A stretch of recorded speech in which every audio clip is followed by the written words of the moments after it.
नमस्कार, एक बार फिर से स्वागत है आपका मेरे यूट्यूब चैनल पर। और आज आपके साथ मुंशी प्रेमचंद की कहानियों में सैलानी बंदर है। जो जीवनदास नाम का एक गरीब मदारी अपने बंदर मन्नू को नचाकर अपनी जीवनचर्या चलाता था। वह और उसकी स्त्री बुधिया दोनों मन्नू को बहुत प्यार करते थे। उनके कोई संतान न थी। मन्नू ही उनके स्नेह और प्रेम का पात्र था।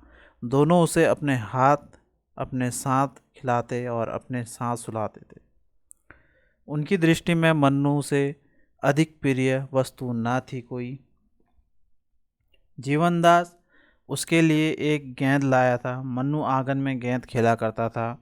उसके भोजन करने को एक मिट्टी का प्याला था, ओढ़ने को कंबल का एक टुकड़ा, सोने को एक बोरिया और उसके लिए छप्पर में एक रस्सी। मन्नू इन वस्तुओं पर जान देता था। जब वह उसके प्याले से कोई चीज़ न रख दी जाए वह भोजन न करता था। अपना टाट और कंबल का टुकड़ा उसे साल और गद्दे से भी प्यारा था। उसके दिन बड़े सुख से बीतते थे। वह प्रातःकाल रोटियां खाकर मदारी के साथ तमाशा करने जाता था। वह नकलें करने में इतना निपुण था कि दर्शक वृंद तमाशा देखकर मुग्ध हो जाते थे। लड़की हाथ से लेकर वृद्धों की भांति चलता, आसन मारकर पूजा करता, तिलक मुद्रा लगाता, फिर पोथी बगल में दबाकर पाठ करने चलता। ढोल बजाकर गाने की नकल इतनी मनोहर थी कि दर्शक लोटपोट हो जाते थे। तमाशा खत्म हो जाने पर वह सबको सलाम करते थे। लोगों के पैर पकड़कर पैसे वसूल करता था। मन्नू का कटोरा पैसों से भर जाता था। उसके उपरांत कई मन्नू को एक अमरूद खिला देते, कोई उसके सामने मिठाई फेंक देता। लड़कों का तो उसे देखने से ही जीना भरता था। वे अपने अपने घर से दौड़ दौड़ कर रोटियां लाते और उसे खिलाते थे। मोहल्ले के लोगों के लिए भी मन्नू मनोरंजन का एक सामग्री था। जब वह घर पर रहता था तो एक न एक आदमी आकर उससे खेलता रहता। खोंचे वाले फेरी करते वे उसे कुछ न कुछ दे देते थे। जो बिना दिए निकल जाने की चेष्टा करता उससे भी मन्नू पैर पकड़कर वसूल कर लेता था। क्योंकि घर पर वह खुला रहता था, मन्नू को अगर चिढ़ थी तो कुत्तों से। उसके मारे उधर से कोई कुत्ता ना निकलने पाता था और कोई आ जाता तो मन्नू से अवश्य ही दो चार कनेठिया और झापड़ लगाता था। उसके सर्वप्रिय होने का एक और कारण था। दिन को कभी कभी बुधिया धूप में लेट जाती तो मन्नू उसके सिर के जुएं निकालता और वह उसे गाना सुनाती। वह जहाँ कहीं जाती थी वहीं मन्नू उसके पीछे पीछे जाता था। माता और पुत्र में भी इससे अधिक प्रेम ना हो सकता था। एक दिन मन्नू के जी में आया चलकर कहीं फल खाना चाहिए। फल खाने को मिलते तो थे पर वृक्षों पर चढ़कर डालियों पर उचकने पर कुछ खाने और कुछ गिराने में कुछ और ही मज़ा था। बंदर विनोदशील होते ही हैं और मन्नू में इसकी मात्रा कुछ अधिक ही थी। कभी पकड़ धकड़ और मारपीट की नौबत न आई थी। पेड़ों पर चढ़कर फल खाना उसे स्वाभाविक जान पड़ता था। यह न जानता था कि वहाँ प्राकृतिक वस्तुओं पर भी किसी न किसी की छाप लगी हुई है। जल वायु प्रकाश पर भी लोगों ने अधिकार जमा रखा है। फिर बाग बगीचों का तो कहना ही क्या। दोपहर को जब जीवनदास तमाशा दिखाकर लौटा तो मन्नू लंबा हुआ। वह यूं भी मोहल्ले में चला जाया करता था, इसलिए किसी को संदेह न हुआ कि वह कहीं चला गया। उधर वह घूमता घामता खबरेलों पर उछलता कूदता एक बगीचे से मैं जा पहुंचता। देखा तो फलों से पेड़ लदे हुए हैं। आंवलों, कटहल, लीची, आम, पपीते वगैरह लटकते देखकर उसका चित्त प्रसन्न हो गया। मानो वे वृक्ष उसे अपनी ओर बुला रहे थे कि खाओ जहाँ तक खाया जाए, यहाँ किसी को रोक टोक नहीं है। तुरंत एक छलांग मारकर चार दीवारी पर चढ़ गया। दूसरी छलांग में पेड़ों पर जा पहुंचा। कुछ आम खाए, कुछ लीचियां खाए। खुश होकर गुठलियां इधर उधर फेंकना शुरू किया। फिर सबसे ऊंची डाल पर जा पहुंचा और डालियों को हिलाने लगा। पके आम जमीन पर बिछ गए। खड़खड़ाहट हुई तो माली दोपहर की नींद से चौंका और मन्नू को देखते ही उसे पत्थरों से मारने लगा। पर या तो पत्थर उसके पास तक पहुंचते ही न थे, या वह सिर और शरीर हिलाकर पत्थरों को बचा जाता था। बीच बीच में बागवान को माली बंदर घुड़कियों से डरकर भागता था और फिर पत्थर लेकर आ जाता था। वह कौतुक देखकर मोहल्ले के बालक जमा हो गए और शोर मचाने लगे। ओ बंदरवा लोए लाए, बाल उखाड़ूं टोए टाए। ओ बंदर तेरा मुंह है लाल, पिचके पिचके तेरे गाल। मर गई नानी बंदर की, टूटी टांग मुछंदर की। मन्नू को इस शोर गुल में बड़ा आनंद आ रहा था। वह आधे फल खा खाकर नीचे गिराता था और लड़के लपक लपक कर चुन लेते और तालियां बजा बजा कर कहते, बंदर मामू और कहाँ तुम्हारा ठोर। माली ने जब देखा कि वह यह विपल्लव शांत होने में नहीं आता तो जाकर अपने स्वामी को खबर दी। वह हजरत पुलिस विभाग में कर्मचारी थे। सुनते ही आपे से बाहर हो गए। बंदर की इतनी मजाल कि मेरे बगीचे में आकर उधम मचावे। बंगले का किराया मैं देता हूँ, कोई बंदर नहीं देता। यहाँ कितने ही असहयोगियों को लदवा दिया। अखबार वाले मेरे नाम से कांपते हैं। बंदर की क्या हंसती है। तुरंत बंदूक उठाई और बगीचे में आ पहुंचे। देखा मन्नू एक पेड़ को जोर जोर से हिला रहा था। लाल हो गए और उसी तरफ बंदूक तानी। बंदूक देखते ही मन्नू के होश उड़ गए। उस पर आज तक किसी ने बंदूक नहीं तानी थी, पर उसने बंदूक की आवाज़ सुनी थी। चिड़ियों को मारे जाते देखा था और न देखा होता तो भी बंदूक से उसे स्वाभाविक भय होता। पशु बुद्धि अपने शत्रुओं से स्वतः संसक हो जाती है। मन्नू के पांव मानो सुन हो गए। वह उछलकर किसी दूसरे वृक्ष पर भी न जा सका। उसी डाल पर दुबक कर बैठ गया। साहब को उसकी यह कला पसंद आई। दया आ गई। माली को भेजा, जाकर बंदर को पकड़ ला। माली दिल में तो डरा, पर साहब के गुस्से को जानता था।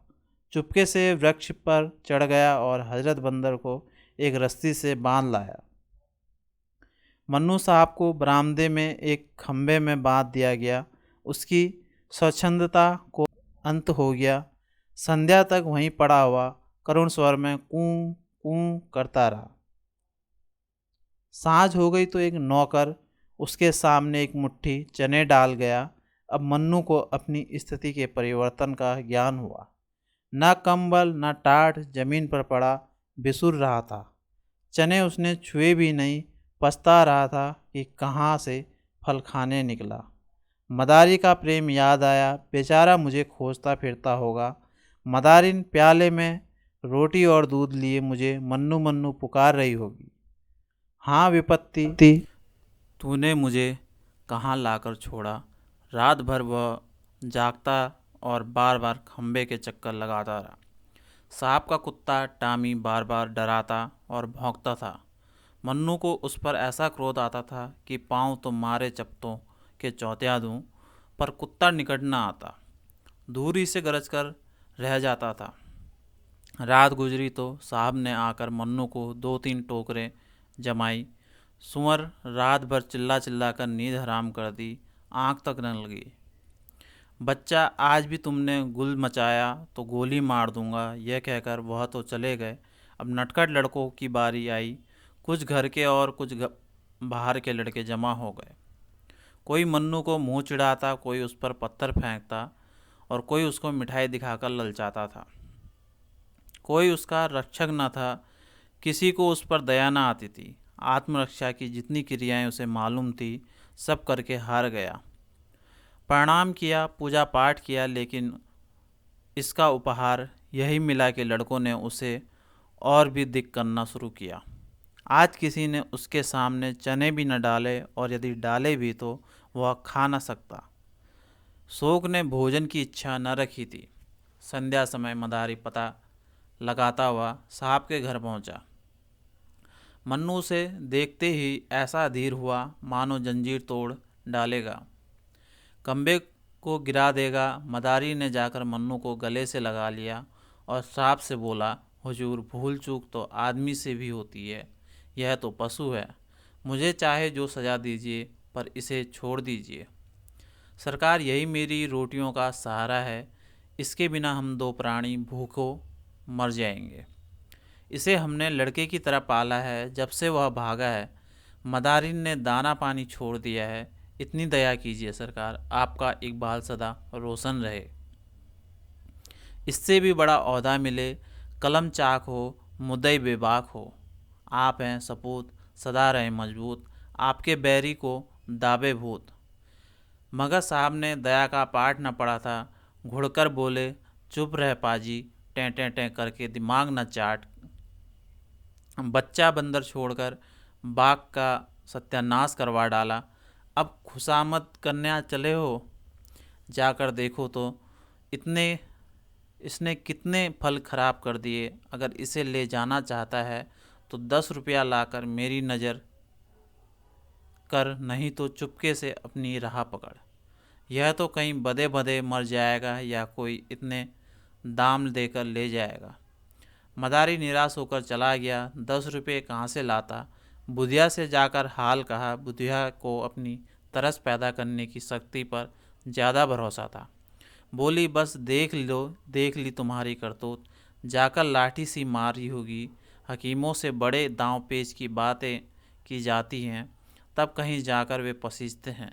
चलो मेरे साथ, देखो छुड़ा लाती हूँ कि नहीं। यह कहकर उसने मन्नू का सब सामान एक गठरी में बांधा और मदारी के साथ साहब के पास आई। मन्नू अब की इतने ज़ोर से उछला कि खंबा हिल उठा। बुधिया ने कहा, सरकार, हम आपके द्वार पर भीख मांगने आए हैं। यह बंदर हमको दान दे दीजिए। साहब, हम दान देना पाप समझते हैं। मदारिन, हम देश देश घूमते हैं, आपका जस गावेंगे। साहब, हमें जस की चाह या परवाह नहीं है। मदारिन, भगवान आपको इसका फल देंगे। साहब, मैं नहीं जानता भगवान कौन बलाया। मदारिन, महाराज, क्षमा की बड़ी महिमा है। साहब, हमारे यहाँ सबसे बड़ी महिमा दंड की है। मदारिन, हुजूर, आप हकीम हैं, हकीमों का काम है न्याय करना। फलों के पीछे दो आदमियों की जान न लीजिए, न्याय ही से हकीम की बड़ाई होती है। साहब, हमारी बड़ाई क्षमा और न्याय से नहीं है, और ना न्याय करना हमारा काम है। हमारा काम है मौज करना। बुधिया की एक भी युक्ति इस अहंकार मूर्ति के सामने न चली।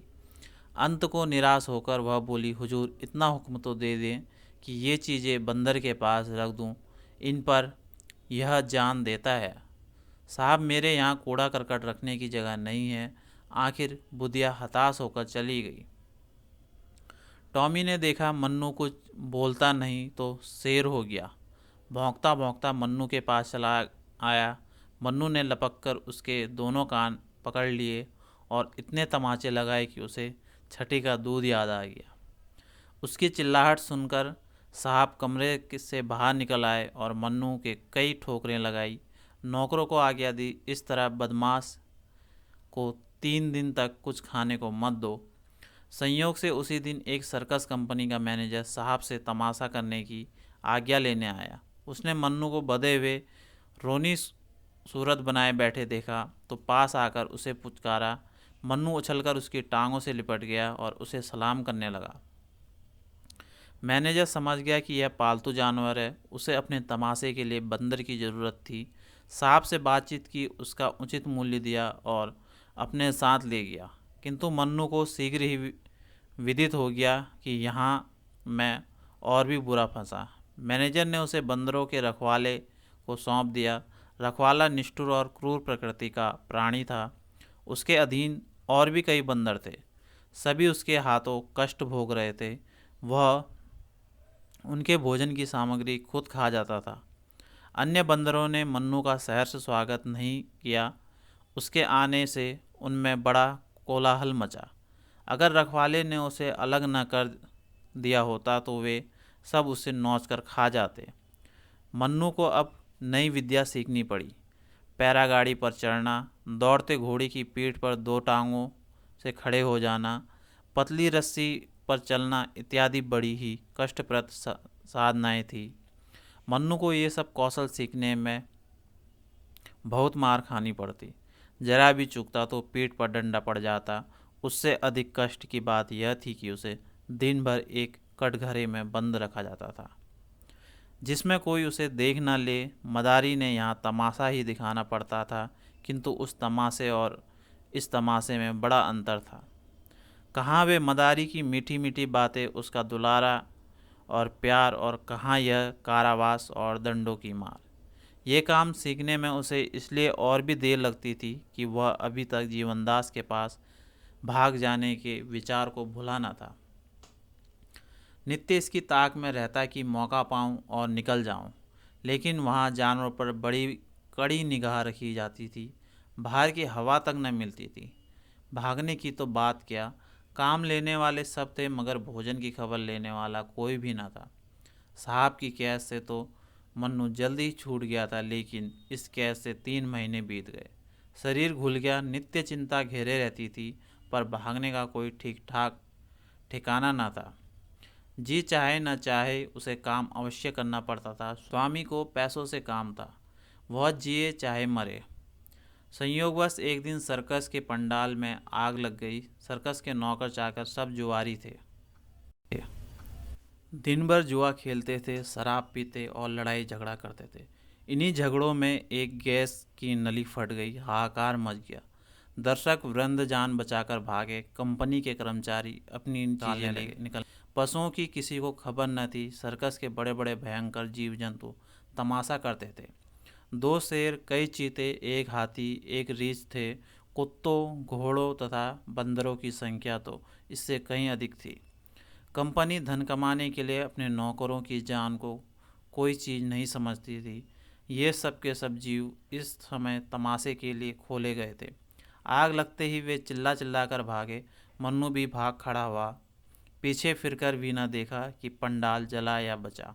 मन्नू कूदता फांदता सीधे घर पहुंचा, जहां जीवनदास रहता था, लेकिन द्वारा बंद था।